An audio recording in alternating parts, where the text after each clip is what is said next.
أعوذ بالله من الشيطان الرجيم. بسم الله الرحمن الرحيم. فمن أظلم ممن كذب على الله وكذب بالصدق إذ جاءه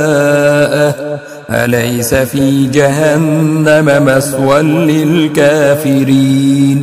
والذي جاء بالصدق وصدق به أولئك هم المتقون لهم ما يشاءون عند ربهم ذلك جزاء المحسنين ليكفر الله عنهم أسوأ الذي عملوا ويجزيهم أجرهم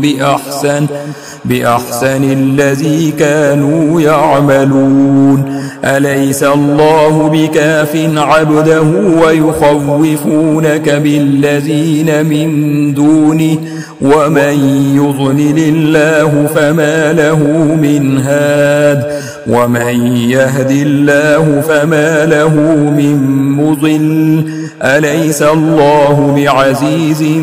ذي انتقام ولئن سألتهم من خلق السماوات والأرض ليقولن الله قل أفرأيتم ما تدعون من دون الله إن أرادني الله بضر هل هن كاشفات ضره أو أرادني برحمة هل هن ممسكات رحمته قل حسبي الله عليه يتوكل المتوكلون قل يا قوم اعملوا على مكانتكم إني عامل فسوف تعلمون من يأتيه عذاب يخزيه ويحل عليه عذاب مقيم إنا أنزلنا عليك الكتاب للناس بالحق فمن اهتدى فلنفسه ومن ضل فإنما يضل عليها وما أنت عليهم بوكيل الله يتوفى الأنفس حين موتها والتي لم تمت في منامها فيمسك التي قضى عليها الموت ويرسل الأخرى إلى أجل مسمى إن في ذلك لآيات لقوم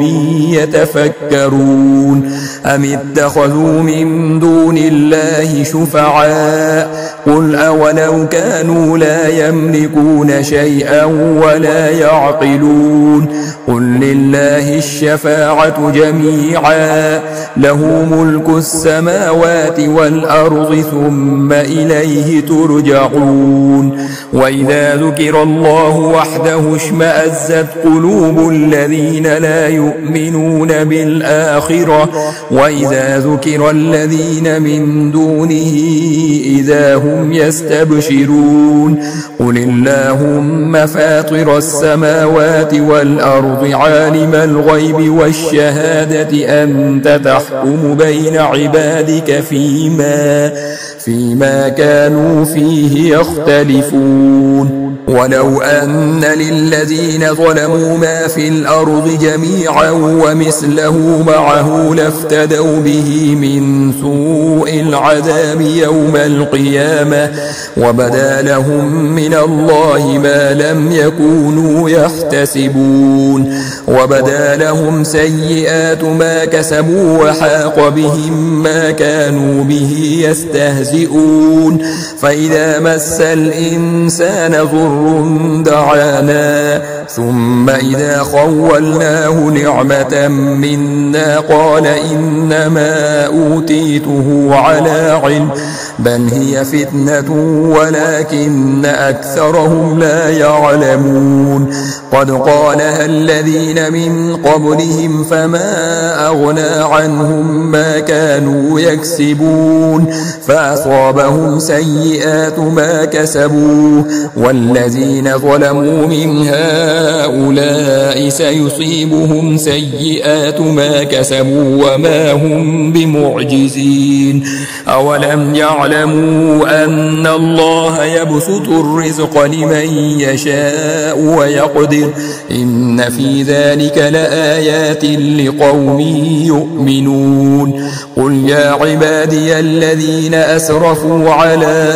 أنفسهم لا تقنطوا من رحمة الله إن الله يغفر الذنوب جميعا إنه هو الغفور الرحيم وأنيبوا إلى ربكم وأسلموا له من قبل أن يأتيكم العذاب ثم لا تنصرون واتبعوا أحسن ما أنزل إليكم من ربكم من قبل أن يأتيكم العذاب بغتة وأنتم لا تشعرون أن تقول نفس يا حسرة على ما فرطت في جنب الله وإن كنت لمن الساخرين أو تقول لو أن الله هداني لكنت من المتقين أو تقول حين ترى العذاب لو أن لي كرة فأكون من المحسنين بلى قد جاءتك آياتي فكذبت بها واستكبرت وكنت من الكافرين ويوم القيامة ترى الذين كذبوا على الله وجوههم مسودة أليس في جهنم مثوى للمتكبرين وينجي الله الذين اتقوا بمفازتهم لا يمسهم السوء ولا هم يحزنون الله خالق كل شيء وهو على كل شيء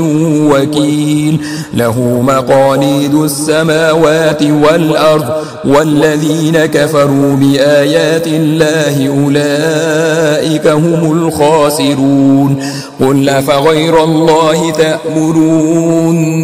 أعبد أيها الجاهلون ولقد أوحي إليك وإلى الذين من قبلك لئن أشركت ليحبطن عملك ولتكونن من الخاسرين بل الله فاعبد وكن من الشاكرين وما قدروا الله حق قدره والأرض جميعا قبضته يوم القيامة والسماوات مطويات بيمينه سبحانه وتعالى عما يشركون ونفخ في الصور فصعق من في السماوات ومن في الأرض إلا من شاء الله ثم نفخ فيه أخرى فإذا هم قيام ينظرون وأشرقت الأرض بنور ربها ووضع الكتاب وجيء بالنبيين والشهداء وقضي بينهم بالحق وهم لا يظلمون ووفيت كل نفس ما عملت وهو أعلم بما يفعلون وسيق الذين كفروا إلى جهنم زمرا حتى إذا جاءوها فتحت أبوابها وقال لهم خزنتها ألم يأتكم رسل منكم يتلون عليكم آيات ربكم وينذرونكم لقاء يومكم هذا قالوا بلى ولكن حقت كلمة العذاب على الكافرين قيل ادخلوا أبواب جهنم خالدين فيها فبئس مثوى المتكبرين وسيق الذين اتقوا ربهم إلى الجنة زمرا حتى إذا جاءوها وفتحت أبوابها وقال لهم خزنتها سلام عليكم طبتم فادخلوها خالدين وقالوا الحمد لله الذي صدقنا وعده وأورثنا الأرض نتبوأ من الجنة حيث نشاء فنعم أجر العاملين وترى الملائكة حافين صافين من حول العرش يسبحون بحمد ربهم وقضي بينهم بالحق وقيل الحمد لله رب العالمين. بسم الله الرحمن الرحيم. حميم. تنزيل الكتاب من الله العزيز العليم غافل الذنب وقابل التوب شديد العقاب ذي الطول لا إله إلا هو إليه المصير. ما يجادل في آيات الله إلا الذين كفروا فلا يغررك تقلبهم في البلاد كذبت قبلهم قوم نوح والأحزاب من بعدهم وهمت كل أمة برسولهم ليأخذوه وجادلوا بالباطل ليدحضوا به الحق فأخذتهم فكيف كان عقاب. وكذلك حقت كلمة ربك على الذين كفروا أنهم أصحاب النار الذين يحملون العرش ومن حوله يسبحون بحمد ربهم ويؤمنون به ويستغفرون للذين آمنوا ربنا وسعت كل شيء رحمة وعلما فاغفر للذين تابوا واتبعوا سبيلك وقهم عذاب الجحيم. ربنا وأدخلهم جنات عدن التي وعدتهم ومن صلح من آبائهم وأزواجهم وذرياتهم إنك أنت العزيز الحكيم. وقهم السيئات ومن تق السيئات يومئذ فقد رحمته وذلك هو الفوز العظيم. إن الذين كفروا ينادون لمقت الله أكبر من مقتكم أنفسكم إذ تدعون إلى الإيمان فتكفرون قالوا ربنا أمتنا اثنتين وأحييتنا اثنتين فاعترفنا بذنوبنا فهل إلى خروج من سبيل. ذلكم بأنه إذا دعي الله وحده كفرتم وإن يشرك به تؤمنوا فالحكم لله العلي الكبير. هو الذي يريكم آياته وينزل لكم من السماء رزقا وما يتذكر إلا من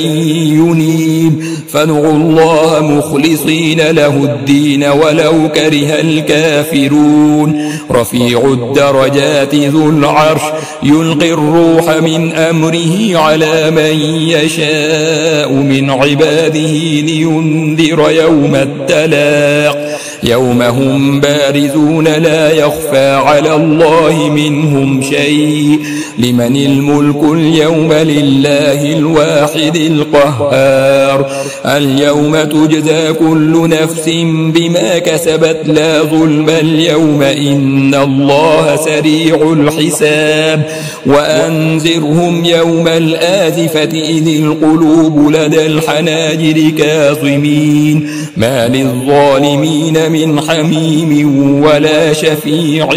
يطاع. يعلم خائنة الأعين وما تخفي الصدور والله يقضي بالحق والذين يدعون من دونه لا يقضون بشيء إن الله هو السميع البصير. أولم يسيروا في الأرض فينظروا كيف كان عاقبة الذين كانوا من قبلهم كانوا هم أشد منهم قوة وآثارا في الأرض فأخذهم الله بذنوبهم بهم وما كان لهم من الله من واق. ذلك بأنهم كانت تأتيهم رسلهم بالبينات فكفروا فأخذهم الله إنه قوي شديد العقاب. ولقد أرسلنا موسى بآياتنا وسلطان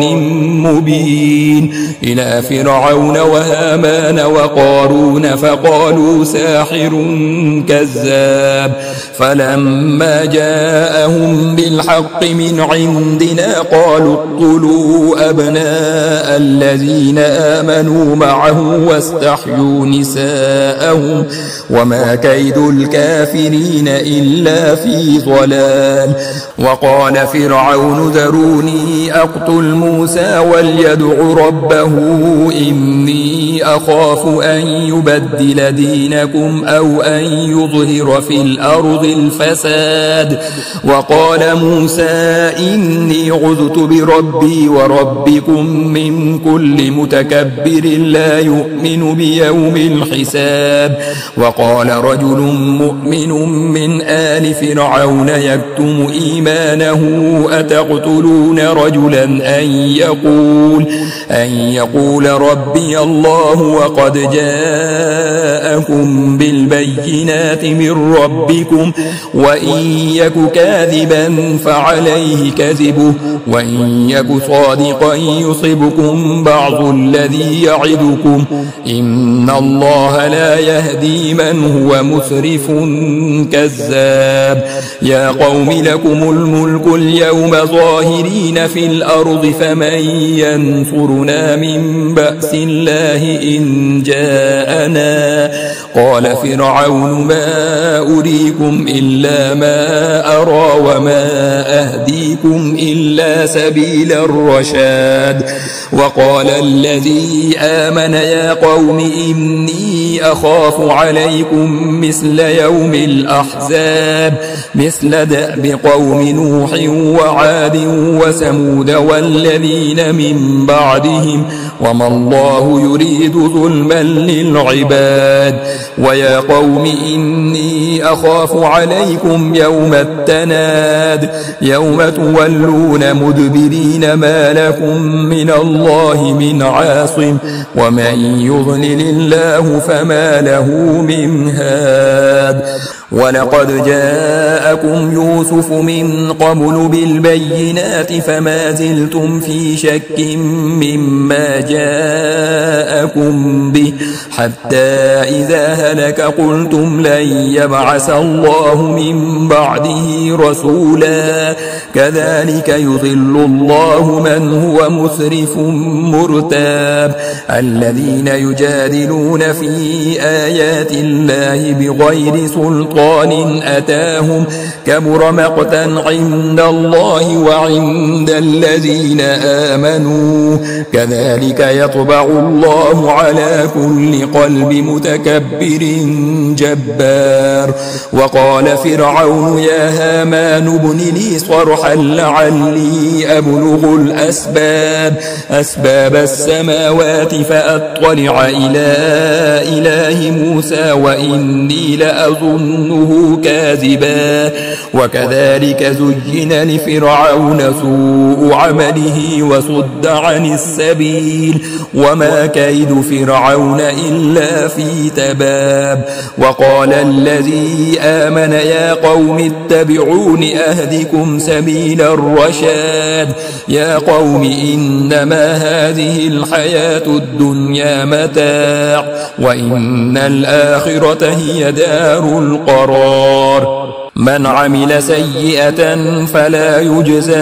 إلا مثلها ومن عمل صالحا من ذكر أو أنثى وهو مؤمن فأولئك يدخلون الجنة يرزقون فيها بغير حساب. ويا قوم ما لي أدعوكم إلى النجاة وتدعونني إلى النار النار تدعونني لأكفر بالله وأشرك به ما ليس لي به علم وأنا أدعوكم إلى العزيز الغفار لا جرم أن ما تدعونني إليه ليس له دعوة في الدنيا ولا في الآخرة وأن مردنا إلى الله وأن المسرفين هم أصحاب النار فستذكرون ما أقول لكم وأفوض أمري إلى الله إن الله بصير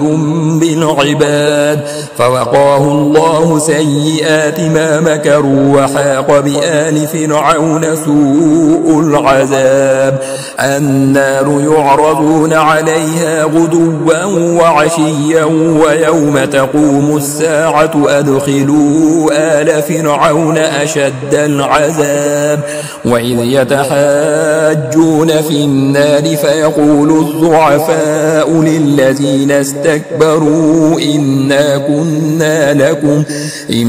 كنا لكم تبعا فهل أنتم مغنون عنا نصيبا من النار قال الذين استكبروا إنا كل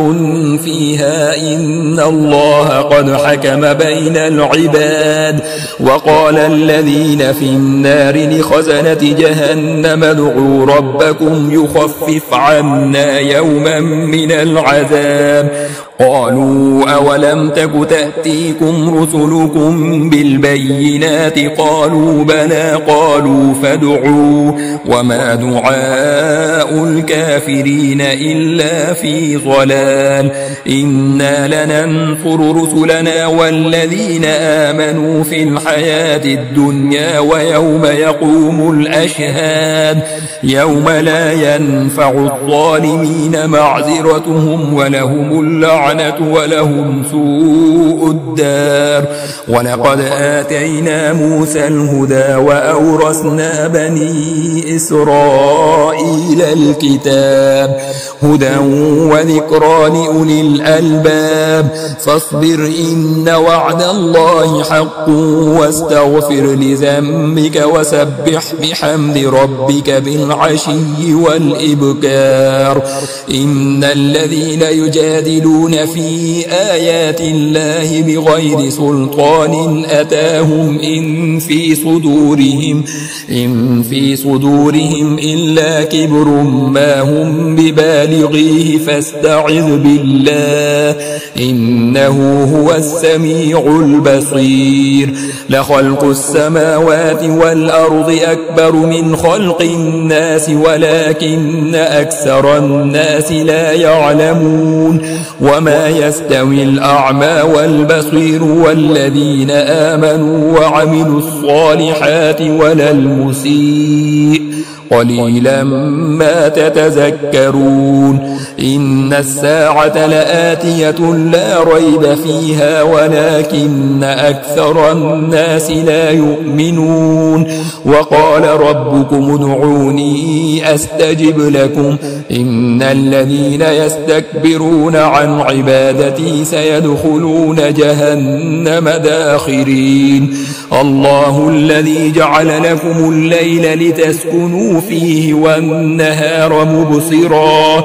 إن الله لذو فضل على الناس ولكن أكثر الناس لا يشكرون ذلكم الله ربكم خالق كل شيء لا إله إلا هو فأنى تؤفكون كذلك يؤفك الذين كانوا بآيات الله يجحدون الله الذي جعل لكم الأرض قرارا والسماء بناء وصوركم فأحسن صوركم ورزقكم من الطيبات ذلكم الله ربكم فتبارك الله رب العالمين هو الحي لا إله إلا هو فادعوه مخلصين له الدين الحمد لله رب العالمين العالمين. قل إني نهيت أن أعبد الذين تدعون من دون الله لما جاءني البينات من ربي وأمرت أن أسلم لرب العالمين. هو الذي خلقكم من تراب ثم من نطفة ثم من علقة ثم يخرجكم طفلا ثم لتبلغوا أشدكم ثم لتكونوا شيوخا ومنكم من يتوفى من قبل ولتبلغوا أجلا مسمى ولعلكم تعقلون. هو الذي يحيي ويميت فإذا قضى أمرا فإنما يقول له كن فيكون. ألم تر إلى الذين يجادلون في آيات الله أنى يصرفون الذين كذبوا بالكتاب وبما أرسلنا به رسلنا فسوف يعلمون. إذ الأغلال في أعناقهم والسلاسل يسحبون في الحميم ثم في النار يسجرون ثم قيل لهم أين ما كنتم تشركون من دون الله قالوا ضلوا عنا بل لم نكن ندعو من قبل شيئا كذلك يضل الله الكافرين. ذلكم بما كنتم تفرحون في الأرض بغير الحق وبما كنتم تمرحون. ادخلوا أبواب جهنم خالدين فيها فبئس مثوى المتكبرين. فاصبر إن وعد الله حق فإما نرينك بعض الذي نعدهم أو نتوفينك فإلينا يرجعون. ولقد أرسلنا رسلا من قبلك منهم من قصصنا عليك ومنهم من لم نقصص عليك وما كان لرسول أن يأتي بآية إلا بإذن الله فإذا جاء أمر الله قضي بالحق وخسر هنالك المبطلون. الله الذي جعل لكم الأنعام لتركبوا منها ومنها تأكلون ولكم فيها منافع ولتبلغوا عليها حاجة في صدوركم وعليها وعلى الفلك تحملون ويريكم آياته فأي آيات الله تنكرون. أفلم يسيروا في الأرض فينظروا كيف كان عاقبة الذين من قبلهم كانوا أكثر منهم وأشد قوة وآثارا في الأرض فما أغنى عنهم ما كانوا يكسبون. فلما جاءتهم رسلهم بالبينات فرحوا بما عندهم من العلم وحاق بهم ما كانوا به يستهزئون. فلما رأوا بأسنا قالوا آمنا بالله وحده وكفرنا بما كنا به مشركين. فلم يك ينفعهم إيمانهم لما رأوا بأسنا سنة الله التي قد خلت في عباده وخسر هنالك الكافرون. بسم الله الرحمن الرحيم. حميم تنزيل من الرحمن الرحيم. كتاب فصلت آياته قرآنا عربيا لقوم يعلمون. بشيرا ونذيرا فأعرض أكثرهم فهم لا يسمعون وقالوا قلوبنا في أكنة مما تدعونا إليه وفي آذاننا وقر ومن بيننا وبينك حجاب فاعمل إننا عاملون قل إنما أنا بشر مثلكم يوحى إلي أنما إلهكم إله واحد فاستقيموا إليه واستغفروه وويل للمشركين الذين لا يؤتون الزكاة وهم بالآخرة هم كافرون إن الذين آمنوا وعملوا الصالحات لهم أجر غير ممنون قل أئنكم لتكفرون بالذي خلق الأرض في يومين وتجعلون له أندادا ذلك رب العالمين وجعل فيها رواسي من فوقها وبارك فيها وقدر فيها أقواتها في 4 أيام سواء للسائلين ثم استوى إلى السماء وهي دخان فقال لها وللأرض ائتيا طوعا أو كرها قالتا أتينا طائعين فقضاهن 7 سماوات في يومين وأوحى في كل سماء أمرها وزينا السماء الدنيا بمصابيح وحفظا ذلك تقدير العزيز العليم فإن أعرضوا فقل أنذرتكم صاعقة مثل صاعقة عاد وثمود إذ جاءتهم الرسل من بين أيديهم ومن خلفهم ألا تعبدوا إلا الله قالوا لو شاء ربنا لأنزل ملائكة فإنا بما أرسلتم به كافرون فأما عاد فاستكبروا في الأرض بغير الحق وقالوا من أشد منا قوة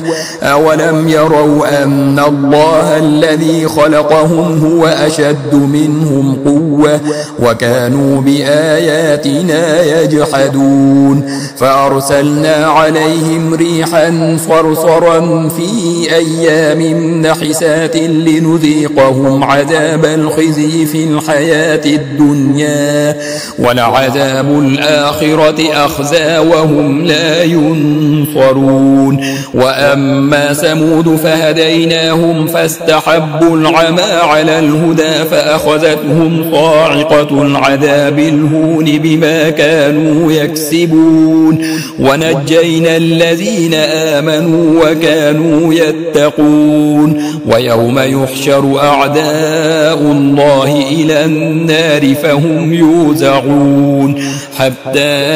إذا ما جاءوها شهد عليهم سمعهم وأبصارهم وجلودهم بما كانوا يعملون وقالوا لجلودهم لم شهدتم علينا قالوا أنطقنا الله الذي أنطق كل شيء وهو خلقكم أول مرة وإليه ترجعون وما كنتم تستترون أن يشهد عليكم سمعكم ولا أبصاركم ولا جلودكم ولكن ظننتم أن الله لا يعلم كثيرا مما تعملون وذلكم ظنكم الذي ظننتم بربكم أرداكم فأصبحتم من الخاسرين فإن يصبروا فالنار مثوى لهم وإن يستعتبوا فما هم من المعتبين وقيضنا لهم قرناء فزينوا لهم ما بين أيديهم وما خلفهم وحق عليهم القول في أمم قد خلت من قبلهم من الجن والإنس إنهم كانوا خاسرين وقال الذين كفروا لا تسمعوا لهذا القرآن والغوا فيه لعلكم تغلبون فلنذيقن الذين كفروا عذابا شديدا ولنجزينهم أسوأ الذي كانوا يعملون ذلك جزاء أعداء الله النار لهم فيها دار الخلد جزاء بما كانوا بآياتنا يجحدون وقال الذين كفروا ربنا أرنا اللذين أضلانا من الجن والإنس نجعلهما تحت أقدامنا ليكونا من الأسفلين إن الذين قالوا ربنا الله ثم استقاموا تتنزل عليهم الملائكة ألا تخافوا ولا تحزنوا وأبشروا بالجنة التي كنتم توعدون نحن أولياؤكم في الحياة الدنيا وفي الآخرة ولكم فيها ما تشتهي أنفسكم ولكم فيها ما تدعون نزلا من غفور رحيم ومن أحسن قولا ممن دعا إلى الله وعمل صالحا وقال إنني من المسلمين ولا تستوي الحسنة ولا السيئة ادفع بالتي هي أحسن فإذا الذي بينك وبينه عداوة كأنه ولي حميم وما يلقاها إلا الذين صبروا وما يلقاها إلا ذو حظ عظيم وإما ينزغنك من الشيطان نزغ فاستعذ بالله إنه هو السميع العليم ومن آياته الليل والنهار والشمس والقمر لا تسجدوا للشمس ولا للقمر واسجدوا لله الذي خلقهن إن كنتم إياه تعبدون فإن استكبروا فالذين عند ربك يسبحون له بالليل والنهار وهم لا يسأمون ومن آياته أنك ترى الأرض خاشعة فإذا أنزلنا عليها الماء اهتزت وربت إن الذي أحياها لمحيي الموتى إنه على كل شيء قدير إن الذين يلحدون في آياتنا لا يخفون علينا أفمن يلقى في النار خير أم من يأتي آمنا يوم القيامة اعملوا ما شئتم إنه بما تعملون بصير إن الذين كفروا بالذكر لما جاءهم وإنه لكتاب عزيز لا يأتيه الباطل من بين يديه ولا من خلفه تنزيل من حكيم حميد ما يقال لك إلا ما قد قيل للرسل من قبلك إن ربك لذو مغفرة وذو عقاب أليم ولو جعلناه قرآنا أعجميا لقالوا لولا فصلت آياته أأعجمي وعربي قل هو للذين آمنوا هدى وشفاء والذين لا يؤمنون في آذانهم وقر وهو عليهم عمى أولئك ينادون من مكان بعيد. ولقد آتينا موسى الكتاب فاختلف فيه ولولا كلمة سبقت من ربك لقضي بينهم وإنهم لفي شك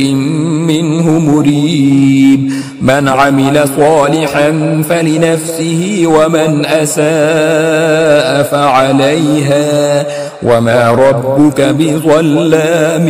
للعبيد.